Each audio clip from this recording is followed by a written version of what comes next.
Alright, hey, what is going on, you guys? Welcome back to another brand new video. I hope you guys are having a great day as always. In today's video, we're going to be talking about streaming.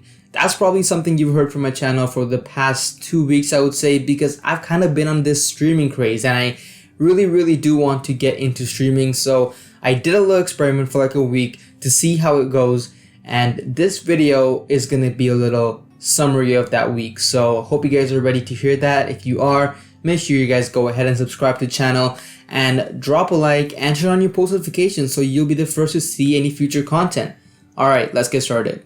So I tried streaming on YouTube, okay? So it's probably going to be different than streaming on Twitch or Facebook even, because, well, that's just how it is, okay? Every platform is different. But this video is going to summarize how you can professionally stream. So whatever I say in this video is most likely going to be the same with Twitch, okay? But if you're streaming or trying to stream on Instagram or TikTok or one of those casual apps, you're probably going to get a different experience, okay? So if that's what you're looking for, this might not be for you. But if you're looking to professionally stream, whether that be gaming or any other category of streaming, I guess, well, this video could actually help you or give you an idea of what to expect. So right now I have, I think, 23,000 subscribers on this YouTube channel. Shout out to you guys for that. And basically I wanted to start streaming and I was like, okay, I'm going to start streaming.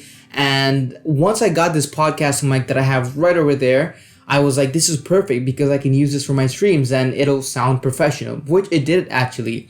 So the first thing I did was I looked up software to help me stream, and I saw two big names that came up. Well, actually three, but two major ones, I guess. So the first one that I saw coming up was OBS. So OBS apparently is the go-to brand. It's like the base app that everyone uses, and it's pretty good, okay?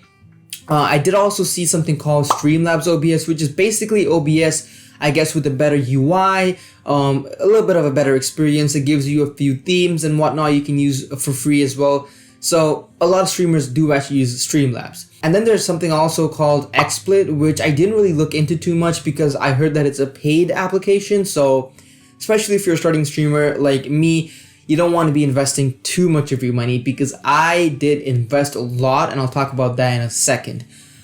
So right off the bat, I tried OBS and Streamlabs. Now this is kind of irrelevant to most of you guys, but I actually stream on a Dell XPS 15, so a laptop with an NVIDIA graphics card. So I thought it'll be pretty easy. But the thing is, with laptops, it gets a little tricky, especially with NVIDIA graphics cards, because laptops try to switch between graphics cards to save battery. And sometimes your game capture card or your streaming app gets confused with what GPU you're trying to use. So I had to do a lot of troubleshooting to finally get my OBS to use the NVIDIA graphics card and for everything to get up and running. So that is something you should keep in mind if you're going to stream with a laptop. The setup process might be tedious because you're going to have to flip between options and just do trial and error, because apparently there's no correct way to do it that fits for everyone. So you just got to figure it out on your own, I guess.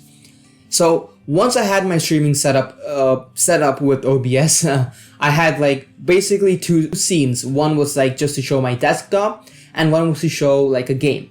And my first ever stream, I didn't even have a webcam. This was stupid of me, but basically my intentions was to stream using my DSLR.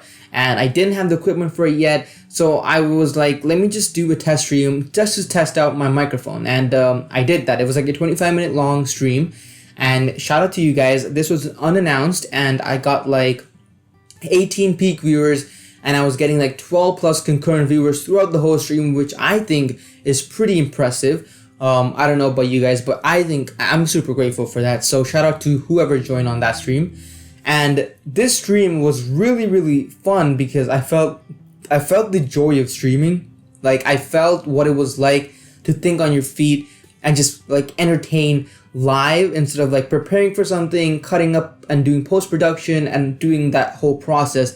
I felt like the fun of streaming, okay? So I was like, okay, this is pretty cool. So I think that's when I went ahead and made a lot of purchases to upgrade my streaming setup. So one thing that I did purchase right off the bat is this lighting thing. Well, it's like a light bar, I guess, for my camera. It's hooked onto my T5i right now, which is probably why the lighting looks a little bit better in this video. So I got that. It's like an adjustable lighting thing. And then the second thing that I already spent like $100 something on my podcast mic because I had to buy like a power supply, like some cables, like wires and blah blah blah, right? So I spent some money on the lighting, the microphone, and then I wanted to get my DSLR set up. So I bought this thing called a continuous power kit or something. So if you guys have a DSLR that you want to stream from, or like any camera that's not a webcam, what you want to do is you want to make sure that it can stay live for as long as you want it to stay live, right? So, and you won't achieve that if you're using the stock battery because your battery's going to die. So this continuous power pack basically will just let it stay on forever unless it heats up, of course. But basically I bought that adapter power kit, whatever it's called, and then I made a purchase of the capture card. So I wanted to, obviously input the video from my DSLR to my computer, so I bought this capture card. I was gonna pay $70 on Amazon, but I talked about this on stream. I ended up finding out that it's the same product on eBay, which is like $25, I think. So I made a purchase of that, but that unfortunately hasn't arrived yet, so I'm waiting for that. It'll take like a week or so to come. And then I'm set. I bought like some mini HDMI cables and whatnot, but those are like auxiliary cables. So really, I have my setup ready. I'll have it fully ready in like a week when the capture card arrives. But yeah, I did make a lot of purchases to hopefully bring the stream up for you guys. Now, my second ever stream was about the PS5 launch tonight, where I just talked about like next gen gaming and all that stuff. And I really enjoyed this stream because for the first time ever, I was talking about tech with you guys the same way I would talk about tech with my friends, and that was a pretty cool experience. And it's different than making a video because I actually get to answer your questions live, which is unreal.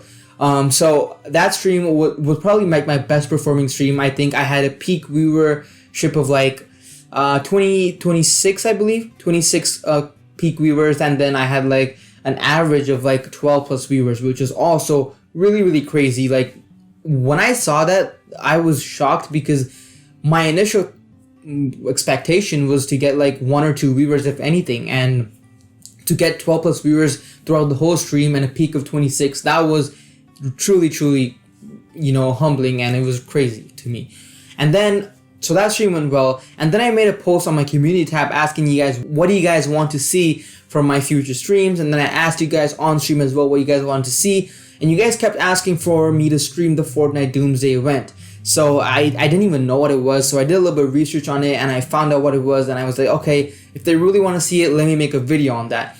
Well, a stream on that, I guess. So I kind of hyped up that stream, and I made the stream live. I can't remember the exact date, and it didn't do as well as I thought it would do, because the way you guys were asking for it, I thought it would do crazy numbers. I still got 10 plus viewers throughout the whole stream, roughly. There were probably a few dips here and there, but roughly 10 plus viewers. And I think we peaked at about 18 viewers, which I think is still pretty crazy. Like 18 peak viewers is a lot. But if you look back at like the PS5 video, which I did basically unannounced, it did almost, well, not really double, but it did like 10 more extra viewers. So that was like pretty weird to see. And then you guys still kept asking for Fortnite videos, or like Fortnite live streams. So you guys wanted me to stream the Season 3, I believe, launch, and which I did because I obviously want to cater my content to what you guys want to see. And that stream did pretty low compared to the other streams. So I got like 10 viewers roughly throughout the whole stream. And then I think my peak viewers are 15. Now compared to the other streams, it's pretty low, but from like a unbiased opinion, in my opinion at least, it's still pretty high. Like I think getting 10 viewers itself is pretty high. One thing that I do want to mention, if you guys were wondering, was in the Doomsday event stream, I had like a stream crash, so my stream completely went down, which is why I had like 3 viewers or 2 viewers at one point.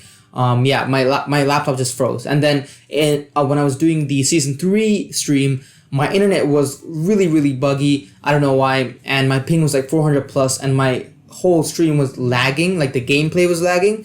So that could also be a reason why the stream viewers were low. So what I think is, with gaming content, it's really hard to perform well unless you're a gamer. Because if you think about it, why would anyone really want to see my opinion, a tech YouTuber's opinion on Fortnite?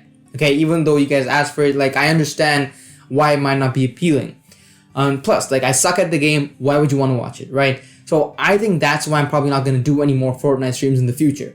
But with something like a PS5 reaction or like next gen gaming discussions or something like that, you guys probably care a little bit at least about my opinion, because I've been in the tech industry or like the video creation of tech and all that stuff. So I guess my opinion is of somewhat more valuable than my opinion on, I guess, gaming. So it makes sense to me why those videos or those streams did a lot better, which is why I've noted to make future live streams on tech topics rather than Fortnite. Even though you guys will still keep asking for Fortnite, it's just probably not going to be what you guys want to see, if that makes sense. So that all basically happened from June 11th to June 17th. So within a span of like a week, that was all the streams that I did. And this is like my little analysis of my streaming sessions. And what I want to say for anyone who is looking to stream is streaming is a lot harder than video creation. And the reason is because this video that I'm making right now, I can, if I wanted to, take a break, come back in another hour, make the rest of it. I can, edit it for 2 hours if I wanted to and perfect every part of it. And, just create like this amazing, immaculate video. But if I was doing a live stream, I really have no control of what's going to happen. There could be so many things that I would have to face. My internet could go down, my laptop could freeze, which did happen. And those are things that I had to adapt to. And people could spam on the comment section. People could ask questions that you don't want to answer. You're going to put in so many awkward situations that you just have to learn to deal with. And I guess it's a skill that you got to develop over time, which I hope to develop over time. And overall, just streaming is more demanding because you have to entertain throughout your whole stream live without any breaks. And you're basically going to lose viewers the moment you stop trying. And it's really, really hard. Harder than I might make it out to be. And one thing that I do want to say, if you are going to do gaming streams only, you might find it a little bit easier because the moment things get awkward in your stream or you don't know what to do, you can just channel your energy into the game and you can just like isolate yourself in the game. And if you are at least somewhat good at the game, the people who care about the game will watch you, if that makes sense. But if you're doing streams about like just chatting or just like just technology streams or things that require non-gaming efforts, it's going to be hard because the moment your chat is awkward, the moment you don't know what to say, now, well, it's just your face and maybe your desktop and you don't really know what to do because you can't really just ignore everything and quickly isolate yourself into a game because there isn't one. Hope that makes sense. But that's basically what I picked up over the last week or so.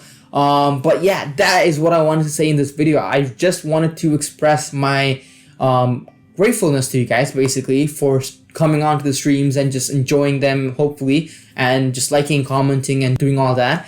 And I really, really want you guys to stick around for the future because once I do get that capture card, you guys are going to be able to see this level of quality videos on stream, basically. And I'm going to focus it all on technology, and hopefully you guys will enjoy it. I think you guys actually will. I think we're going to do better even than that PS5 video or that PS5 live stream that did 26 viewers live. So that's my goal, and I hope you guys at least learned a little bit of streaming because that's what I want you guys to take away from my experience on my video. If you guys did, make sure you guys go ahead and drop a like and subscribe to the channel. Boom. And make sure you turn on post notifications for future content. And if you haven't left the video already, I'm just going to let you know that if you follow me on Instagram, which is at IamTechAlpha, you can probably get a really good chance at talking to me because I reply to every single message I've gotten on my Instagram. And if you don't want to use Instagram, just join my streams. I read basically every comment. So I'll see you guys then. And yeah, this is me signing out. Peace out.